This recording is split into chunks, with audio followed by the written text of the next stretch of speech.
Hello everybody, welcome back to my channel. Current affairs के इस session में आप सभी का स्वागत है। तो स्टार्ट करते हैं आज के इम्पॉर्टेंट क्वेश्चंस। मध्य अफ्रीका में देश इक्वेटोरियल गिनी का पहली महिला पीएम के रूप में किसे नियुक्त किया गया? मैनुएला रोका बोटी को। मध्य अफ्रीका में देश इक्वेटोरियल गिनी की पहली महिला पीएम के रूप में किसे नियुक्त किया गया? तो मैनुएला रोका बोटी को। किस भारतीय अमेरिकी को US house permanent select committee on intelligence का सदस्य नियुक्त किया गया? अमी बेरा को। किस भारतीय अमेरिकी को US house permanent select committee on intelligence का सदस्य नियुक्त किया गया? तो अमी बेरा को। 2023-24 के बजट में भारत के रक्षा क्षेत्र के लिए कितने रुपए आवंटित किए गए? तो 94 लाख करोड़ रुपए आवंटित किए गए। 2023-24 के बजट में भारत के रक्षा क्षेत्र के लिए कितने रुपए आवंटित किए गए? तो 94 लाख करोड़ रुपए आवंटित किए गए। T20 विश्व कप 2007 के फाइनल में हिस्सा रहे किस भारतीय क्रिकेटर ने संन्यास की घोषणा की है? जोगिंदर शर्मा ने। T20 विश्व कप 2007 के फाइनल हिस्सा रहे किस भारतीय क्रिकेटर ने संन्यास की घोषणा की है? जोगिंदर शर्मा ने। किस भारतीय रेसलर ने जाग्रेब ओपन चैंपियनशिप में कांस्य पदक जीता? अमन सहरावत। किस भारतीय रेसलर ने जाग्रेब ओपन चैंपियनशिप में कांस्य पदक जीता? अमन सहरावत ने जीता। के विश्वनाथ का हाल ही में निधन हो गया, वह किस क्षेत्र से संबंधित थे? फिल्म उद्योग से। के विश्वनाथ अगर आपसे पूछ लिया जाए उनका संबंध किस क्षेत्र से था? तो फिल्म उद्योग से था। मार्च 2023 तक डीजी यात्रा सुविधा देश के और कितने एयरपोर्ट पर लागू की जाएगी? 4 एयरपोर्ट पर लागू की जाएगी। मार्च 2023 तक डीजी यात्रा सुविधा देश के और कितने एयरपोर्ट पर लागू की जाएगी? तो 4 एयरपोर्ट पर। किस देश ने हाल ही में अंतर्राष्ट्रीय सौर गठबंधन फ्रेमवर्क समझौते पर हस्ताक्षर किया? तो कांगो गणराज्य ने। किस देश ने हाल ही में अंतर्राष्ट्रीय सौर गठबंधन फ्रेमवर्क समझौते पर हस्ताक्षर किया? तो कांगो गणराज्य ने किया। 2018 में फीफा विश्व कप जीतने वाली फ्रांस के टीम के डिफेंडर कौन है जिन्होंने हाल ही में अंतर्राष्ट्रीय फुटबॉल से संन्यास ले लिया? राफेल वरान। 2018 में फीफा विश्व कप जीतने वाली फ्रांस की टीम के डिफेंडर कौन है जिन्होंने हाल ही में अंतर्राष्ट्रीय फुटबॉल से संन्यास ले लिया? राफेल वरान। जोशीमठ आपदा के बाद मसूरी हिल स्टेशन का विशिष्ट अध्ययन करने के लिए 9 सदस्यीय समिति का गठन किसने किया? तो नेशनल ग्रीन ट्रिब्यूनल ने किया। जोशीमठ आपदा के बाद मसूरी हिल स्टेशन का विशिष्ट अध्ययन करने के लिए 9 सदस्यीय समिति का गठन किसने किया? तो नेशनल ग्रीन ट्रिब्यूनल ने किया। इंटरनेशनल क्रिकेट के तीनों फॉर्मेट में शतक जड़ने वाले सबसे युवा क्रिकेटर कौन बने? तो शुभमन गिल। इंटरनेशनल क्रिकेट के तीनों फॉर्मेट में सबसे शतक जड़ने वाले सबसे युवा क्रिकेटर कौन बने? शुभमन गिल। पीएम मोदी ने इंडिया एनर्जी वीक 2023 का शुभारंभ किस शहर में किया? तो बेंगलुरु में। पीएम मोदी ने इंडिया एनर्जी वीक 2023 का शुभारंभ किस शहर में किया? तो बेंगलुरु में। निम्न में से कौन सा देश हाल ही में अंतर्राष्ट्रीय सौर गठबंधन का पूर्ण सदस्य बना है? तो ब्राजील। कौन सा देश हाल ही में अंतर्राष्ट्रीय सौर गठबंधन का पूर्ण सदस्य बना है? तो ब्राजील। भारत की वन स्थिति रिपोर्ट 2021 के अनुसार कुल वन और वृक्षों का आवरण 8.9 लाख वर्ग किलोमीटर से अधिक हो गया है, जो भारत के कुल भौगोलिक क्षेत्र का कितना प्रतिशत है? 24%। भारत की वन स्थिति रिपोर्ट 2021 के अनुसार कुल वन और वृक्षों का आवरण 8.9 लाख वर्ग किलोमीटर से अधिक हो गया है, जो भारत के कुल भौगोलिक क्षेत्र का कितना प्रतिशत है? तो 24% है। भारत रंग महोत्सव 2023 के 22वें संस्करण का आयोजन कौन करेगा? National school of drama. Bharat रंग महोत्सव 2023 के 22वें संस्करण का आयोजन कौन करेगा? तो national school of drama. Bharat के किस म्यूजिक कंपोजर ने प्रतिष्ठित ग्रैमी अवार्ड 2023 जीता? Ricky cage. भारत के किस म्यूजिक कंपोजर ने प्रतिष्ठित ग्रैमी अवार्ड 2023 जीता? Ricky cage. हाल ही में किसने यात्रियों के लिए व्हाट्सएप फूड डिलीवरी सुविधा शुरू की? तो इंडियन रेलवे ने। हाल ही में किसने यात्रियों के लिए व्हाट्सएप फूड डिलीवरी सुविधा शुरू की? तो इंडियन रेलवे ने शुरू की। पीएम मोदी ने एशिया के सबसे बड़े हेलीकॉप्टर मैन्युफैक्चरिंग यूनिट का उद्घाटन कहाँ किया? तुमकुरू, कर्नाटक में। पीएम मोदी ने एशिया के सबसे बड़े हेलीकॉप्टर मैन्युफैक्चरिंग यूनिट का उद्घाटन कहाँ किया? तो तुमकुरू, कर्नाटक में। ग्रीन बॉन्ड लॉन्च करने वाला देश का पहला नागरिक निकाय कौन बना है? Indore municipal corporation. Green bond launch करने वाला देश का पहला नागरिक निकाय कौन बना है? तो इंदौर म्यूनिसिपल कॉरपोरेशन। ऑस्ट्रेलिया के किस क्रिकेटर ने हाल ही में अंतर्राष्ट्रीय क्रिकेट से संन्यास की घोषणा की? Aaron Finch.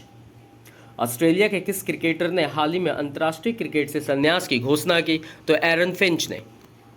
किस कंपनी ने हैवी ड्यूटी ट्रकों के लिए भारत की पहली हाइड्रोजन संचालित तकनीक लॉन्च की? रिलायंस ग्रुप ने। किस कंपनी ने हैवी ड्यूटी ट्रकों के लिए भारत की पहली हाइड्रोजन संचालित तकनीक लॉन्च की? तो रिलायंस ग्रुप ने। किसे चाड गणराज्य में भारत के अगले राजदूत के रूप में नियुक्त किया गया? तो डॉक्टर हिफ्जुर रहमान को। किसे चाड गणराज्य में भारत के अगले राजदूत के रूप में नियुक्त किया गया? तो डॉक्टर हिफ्जुर रहमान को। गूगल ने एक नया एआई चैटबॉट पेश किया है, इसका नाम क्या है? बार्ड। गूगल ने एक नया एआई चैटबॉट पेश किया है जिसका नाम क्या है? बार्ड। किस केंद्रीय मंत्री ने पूर्वोत्तर राज्यों के युवाओं और देश के अन्य हिस्सों के युवाओं के बीच सहानुभूति पैदा करने के उद्देश्य से युवा संगम पोर्टल लॉन्च किया? धर्मेंद्र प्रधान। किस केंद्रीय मंत्री ने पूर्वोत्तर राज्यों के युवाओं और देश के अन्य हिस्सों के युवाओं के बीच सहानुभूति पैदा करने के उद्देश्य से युवा संगम पोर्टल लॉन्च किया? तो धर्मेंद्र प्रधान ने। नेपाल क्रिकेट एसोसिएशन ने किस भारतीय को नेपाल की पुरुष क्रिकेट टीम का मुख्य कोच नियुक्त किया? मोंटी देसाई को।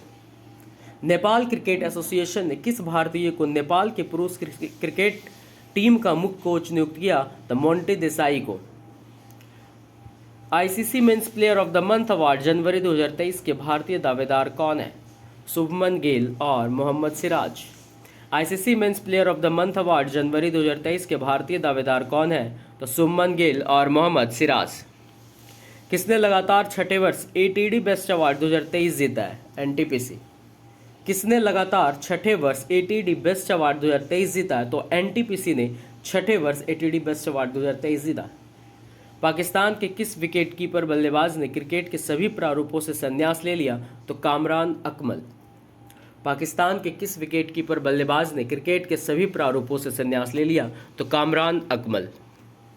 तुर्की और सीरिया में हाल ही में आए भूकंप के कारण भारत द्वारा चलाए जा रहे अभियान को क्या नाम दिया गया? ऑपरेशन दोस्त। तुर्की और सीरिया में हाल ही में आए भूकंप के कारण भारत द्वारा चलाए जा रहे अभियान को क्या नाम दिया गया? तो ऑपरेशन दोस्त। मॉनेटरी पॉलिसी समिति ने रेपो रेट को बढ़ाकर कितने प्रतिशत कर दिया? तो 6.50%। मॉनेटरी पॉलिसी समिति ने रेपो रेट को बढ़ाकर कितना प्रतिशत कर दिया? तो 6.50%। हाल ही में जारी मॉनेटरी पॉलिसी स्टेटमेंट में वास्तविक सकल घरेलू उत्पाद की वृद्धि कितनी अनुमानित है? 6.4%। हाल ही में जारी मॉनेटरी पॉलिसी स्टेटमेंट में वास्तविक सकल घरेलू उत्पाद की वृद्धि कितनी अनुमानित है? 6.4%। कौन सा बैंक क्यूआर कोड आधारित कॉइन वेंडिंग मशीन लॉन्च करने के लिए एक पायलट परियोजना शुरू करेगा? तो भारतीय रिजर्व बैंक। कौन सा बैंक क्यूआर कोड आधारित कॉइन वेंडिंग मशीन लॉन्च करने के लिए एक पायलट परियोजना शुरू करेगा? तो Bharatiya Reserve Bank. International test cricket के इतिहास में 2 देशों के लिए शतक जड़ने वाले दूसरे क्रिकेटर कौन बने? तो Gary Ballance. International test cricket के इतिहास में 2 देशों के लिए शतक जड़ने वाले दूसरे क्रिकेटर कौन बने? Gary balance. किस देश की सरकार ने 18 वर्ष और उससे अधिक आयु के सभी नागरिकों को कोविड-19 वैक्सीन की 5वीं खुराक देने की घोषणा की? ऑस्ट्रेलिया। किस देश की सरकार ने 18 वर्ष और उससे अधिक आयु के सभी नागरिकों को कोविड-19 वैक्सीन की 5वीं खुराक देने की घोषणा की है? तो ऑस्ट्रेलिया ने की है। 2 दिवसीय अर्बन 20 सिटी शेरपाओं की बैठक किस शहर में आयोजित की जा रही है? अहमदाबाद में।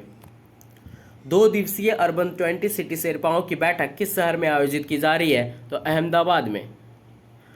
राष्ट्रपति द्रौपदी मुर्मू ने महिलाएं मूल्यनिष्ठ समाज की नींव थीम पर एक राष्ट्रीय सम्मेलन का उद्घाटन कहाँ किया है? हरियाणा में। राष्ट्रपति द्रौपदी मुर्मू ने महिलाएं मूल्यनिष्ठ समाज की नींव थीम पर एक राष्ट्रीय सम्मेलन का उद्घाटन कहाँ किया है? हरियाणा में। किस केंद्रीय मंत्री ने मिशन अंत्योदय सर्वेक्षण 2022-23 का उद्घाटन किया? गिरिराज सिंह ने। किस केंद्रीय मंत्री ने मिशन अंत्योदय सर्वेक्षण 2022-23 का उद्घाटन किया? गिरिराज सिंह ने। इंटरनेशनल क्रिकेट के तीनों फॉर्मेट में 30 साल की उम्र के बाद डेब्यू करने वाला पहला भारतीय क्रिकेटर कौन बना? सूर्य कुमार यादव। इंटरनेशनल क्रिकेट के तीनों फॉर्मेट में 30 साल की उम्र के बाद डेब्यू करने वाले पहले भारतीय क्रिकेटर कौन बने? सूर्य कुमार यादव। हाल ही में किस कंपनी ने भारत में ड्रोन के लिए air traffic management system launch किया है? Sky air. हाल ही में किस कंपनी ने भारत में ड्रोन के लिए air traffic management system launch किया? स्काई एयर ने। हाल ही में जारी ग्लोबल क्वालिटी इंफ्रास्ट्रक्चर इंडेक्स में भारत की रैंक क्या है? 10वीं। हाल ही में जारी ग्लोबल क्वालिटी इंफ्रास्ट्रक्चर इंडेक्स 2021 में भारत की रैंक क्या है? 10वीं रैंक है। मलयालम सिनेमा के किस एक्ट्रेस की 120वीं जयंती पर गूगल ने डूडल के माध्यम से श्रद्धांजलि दी है? पीके रोजी। मलयालम सिनेमा की किस एक्ट्रेस की 120वीं जयंती पर गूगल ने डूडल के माध्यम से श्रद्धांजलि दी है? पीके रोजी। महिला प्रीमियर लीग के capri global holdings private limited की स्वामित्व वाली लखनऊ फ्रेंचाइजी का नाम क्या है? UP warriors. महिला प्रीमियर लीग के capri global holdings private limited की स्वामित्व वाली लखनऊ फ्रेंचाइजी का नाम क्या है? UP warriors. भारत में पहली बार किस राज्य केंद्र शासित प्रदेश में लिथियम के भंडार मिले हैं? जम्मू कश्मीर में। भारत में पहली बार किस राज्य या केंद्र शासित प्रदेश में लिथियम के भंडार मिले हैं? जम्मू कश्मीर में। इसरो ने हाल ही में किस रॉकेट से 3 सैटेलाइट्स को लो अर्थ ऑर्बिट में स्थापित किया? तो SSLV-D2 रॉकेट से। इसरो ने हाल ही में किस रॉकेट से 3 सैटेलाइट्स को लो अर्थ ऑर्बिट में स्थापित किया? तो SSLV-D2 रॉकेट से। Thank you. नेक्स्ट है आपको नेक्स्ट करंट अफेयर्स के टॉपिक मिल जाएंगे। अगर आप इस चैनल पर नए हैं तो चैनल को सब्सक्राइब करना मत भूलिएगा और शेयर भी। Thank you.